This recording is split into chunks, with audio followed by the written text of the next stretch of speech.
और अब एक और इंटरेस्टिंग खबर जुड़ी हुई आ रही है इस मुलाकात से। राष्ट्रपति पुतिन के जहाज को अमेरिका के F-22 फाइटर जेट से सुरक्षा दी गई और उस जहाज के साथ उड़े अमेरिकी फाइटर जेट। मतलब अलास्का से जब रूसी एयर स्पेस तक जा रहे थे राष्ट्रपति पुतिन, तो हवा में उनके जहाज को एस्कॉर्ट कर रहे थे अमेरिका के फाइटर जेट। ये बड़ी अनहोनी सी बात है। दोनों स्मॉन एनिमीज हैं, दुश्मन मुल्क हैं, और जब पुतिन का जहाज जा रहा है रशियन टेरिटरी की ओर हवा में, तो उसको एस्कॉर्ट कर रहे हैं F-22 फाइटर जेट। पहले ये तस्वीर आप देखिए साहब। और दोनों नेता क्या बातें कर रहे थे।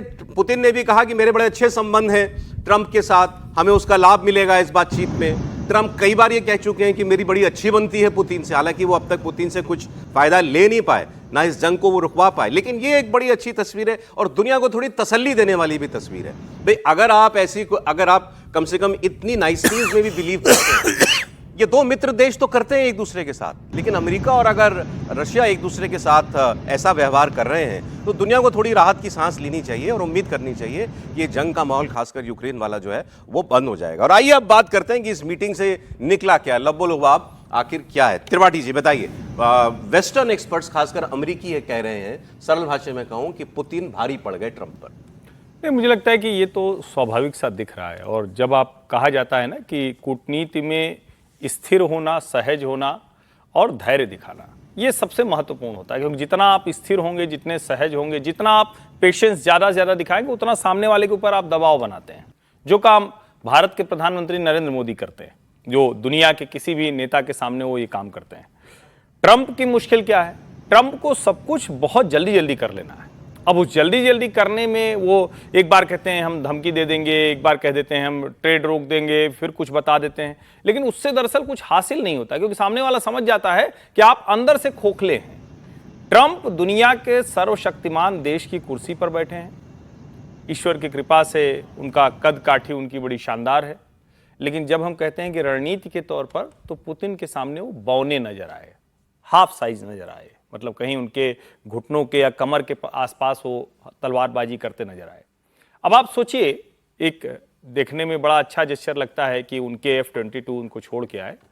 ये कुछ उस तरह का नहीं है कि जैसे दो बड़े, मतलब हम लोग बॉलीवुड स्टाइल के लोग हैं तो उसी अंदाज में बताएंगे कि दो बड़े गुंडों के बीच में, बड़े अपराधियों के बीच में जब डील होती है तो कहता छोड़ के आओ, दूसरा कहीं कुछ न करते, नहीं तो पता चला कि युद्ध शुरू हो जाएगा। हाँ, मतलब इसको यूं समझिए ना, मैं ये नहीं कह रहा हूं दोनों जहां खड़े हैं वो दुनिया के सबसे ताकतवर देशों के लोग हैं दोनों, लेकिन ये इसके पीछे एक ये भी मंशा रहती कहीं कुछ ऐसा ना हो जाए कि जिसकी वजह से सब हमारे माथे हमारे ऊपर ना जाए। एक ये होता है। दूसरा क्या है, जब आप इतने इनसिक्योर हैं, मतलब आपको बताना पड़े कि यार मेरे एक मुक्के का वजन 2.5 किलो का है, सनी देओल बनना पड़े। B-2 बॉम्बर क्या जरूरत थी भाई? आपकी कोई मतलब कोई रिपब्लिक डे परेड है क्या, या कोई आप बड़ा सुंदर सा अवसर है क्या? आपकी समझ से क्यों किया ट्रंप ने? बड़ी जाहिर सी बात है, ट्रंप को लगा होगा कि पुतिन के चेहरे के हाव भाव, अभी अभी B-2 बॉम्बर ने वो एस्फहान और जो ईरान की पहाड़ियां थी उनको सबको उड़ाया है, ऐसा कहा जाता है। तो एक मनोवैज्ञानिक दबाव बनाने की कोशिश थी, लेकिन वो गजब का वो वीडियो है। वो 15 सेकंड का वीडियो विश्व इतिहास में, मैं मानता हूं कि जो लोग बॉडी लैंग्वेज एक्सपर्ट हैं वो बार बार उसको देखेंगे।